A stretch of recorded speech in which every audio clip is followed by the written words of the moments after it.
Hello everyone. Welcome to Chapter 3. This chapter is one of my favorites because it connects deeply to everyday life. Personality, attitudes, and work behaviors. We'll explore how our personality and values shape the way we work, how we see the world through perception, and how these differences influence our attitudes and performance at work.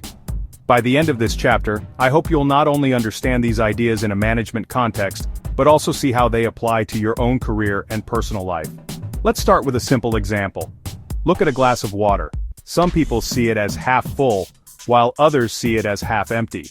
This difference in perspective might seem small, but it reveals something important. Our personal traits and perceptions shape how we interpret the same situation.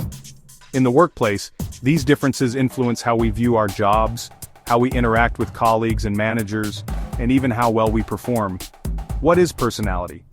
Personality is defined as the relatively stable patterns of feelings, thoughts, and behaviors that each person has. Now, relatively stable doesn't mean personality never changes. In fact, research shows that as we age and gain experiences, some traits do shift. For example, between the ages of 20 and 40, people tend to become more organized and emotionally stable, but they often become less open to new experiences. It's also important to remember that behavior is the result of personality plus environment. For example, you might act one way when hanging out with close friends, but quite differently in a formal job interview. The setting and social expectations shape how personality is expressed. The Big 5 personality traits. Because personality is so broad, there are more than 15,000 words in English to describe it. Psychologists and management scholars often use the Big 5 framework. The acronym OCEAN helps us remember the 5 major dimensions: openness, conscientiousness, extraversion, agreeableness, neuroticism. Let's go through them one by one with examples. First, openness to experience. This trait reflects curiosity, creativity, and flexibility. People high in openness thrive in jobs that require innovation, for instance, software design, entrepreneurship, or scientific research. They adjust quickly to new roles and embrace feedback. Downsides? They often dislike repetitive or routine tasks.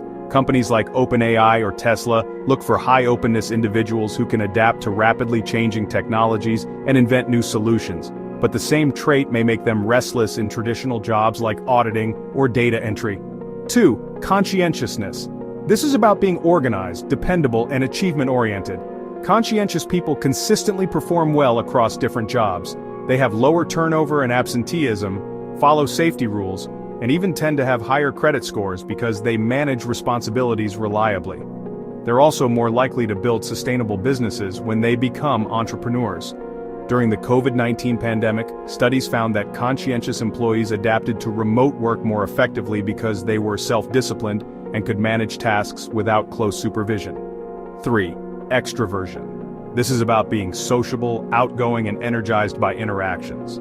Extroverts often succeed in sales, management, and customer-facing roles. They build networks easily and perform well in job interviews. Part of this success comes from preparation, as they are likely to reach out to their social network in order to prepare for the interview. However, they may also have higher absenteeism, perhaps because of their busy social lives. Think about social media influencers or entrepreneurs like Richard Branson, Virgin Group. Their charisma and sociability directly contribute to their success. 4. Agreeableness. This dimension reflects kindness, trust, and empathy. Agreeable people are great teammates, less likely to retaliate when treated unfairly, and more willing to help others. They add harmony to the workplace but may sometimes sacrifice their own interests too much. In customer service or healthcare professions, agreeableness is a strength. But in jobs like law or high-level politics, being too agreeable can be a disadvantage because those fields often require negotiation, debate, and standing firm. 5. Neuroticism. This refers to emotional instability, anxiety, or mood swings. High neuroticism is linked with more work-related stress, difficulty building relationships, and less effective leadership. Low neuroticism, on the other hand, is especially important in high-stress roles. Think firefighters, air traffic controllers, or emergency room doctors. Let me give you a pop culture example. The character Andy Bernard from The Office struggles with anger and stress. A good fictional case of high neuroticism affecting work behavior. Next time you watch a movie or TV series, try identifying the Big 5 traits of the characters. Writers often build strong personalities into fictional characters because it makes them feel real. Now let's talk about personality assessment. How do we actually assess personality? Surveys and questionnaires are the most common method. Free Big 5 tests are widely available online. I've shared a few links you can try. The NEO Personality Inventory is one of the most respected tools, breaking each of the Big 5 into smaller subdimensions. Another approach is content analysis, studying the words people use. For example, someone who uses I and me frequently may show higher narcissism, while someone who talks about the future often may be more long-term oriented. Example: investors sometimes analyze the tone and word choice of CEOs during earnings calls to predict company strategy.